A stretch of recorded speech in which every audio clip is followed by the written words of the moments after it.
खुलुमबाय। गिबियावनो गासैखौबो गोजोन फुंबिलिनि गाहाम हामलायनाय बावहरनाय थाबाय।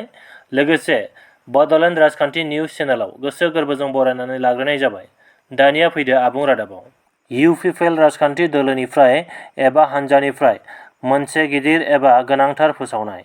इउपिपिएल राजखान्थि दोलोनि गाहाय नेहाथारि बिथां राजु नार्जारिया पर्बतजरानिफ्राय गहपुरसिम मटर साइकेल टुर एबा फोसावदिंआव खौरां बिजोंनि गेजेरजों मोनसे बाथ्रा फोसावदों दि फैगौ 2026 मायथाइनि बिसायख'थियाव इउपिपिएल राजखान्थि हान्जाया बिटिसिनि सिं एबा बिटिसिनि बायजोआवबो थामहिनबा आसामावबो इउपिपिएल दोलोनिफ्राय बिजाथि गेलेगोन।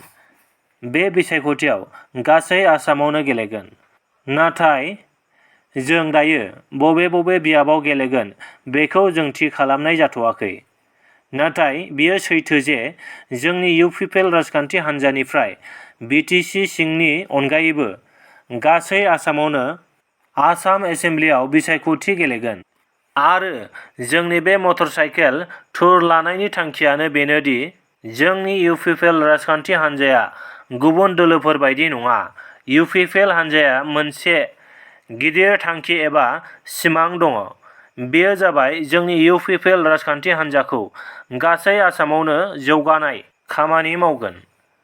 बाथ्राखौ रोखायै फोरमायनानै होदों खौरां बिजोंनि गेजेरजों इउपिपिएलनि गाहाय नेहाथारि राजु नार्जारि बिथाङा।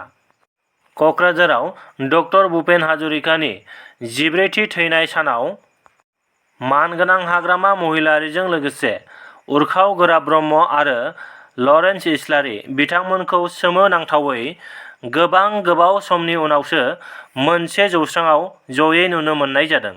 लोगोसे आसामनि मानगोनां गिबि मन्थ्रि डक्टर हिमन्त बिश्व शर्मा बिथाङा फोसावनाय आसामनि मोनफ्रोमबो सहरावनो डक्टर भुपेन हाजरिकानि मुङै दोंसे बिबारनि माला थागोन।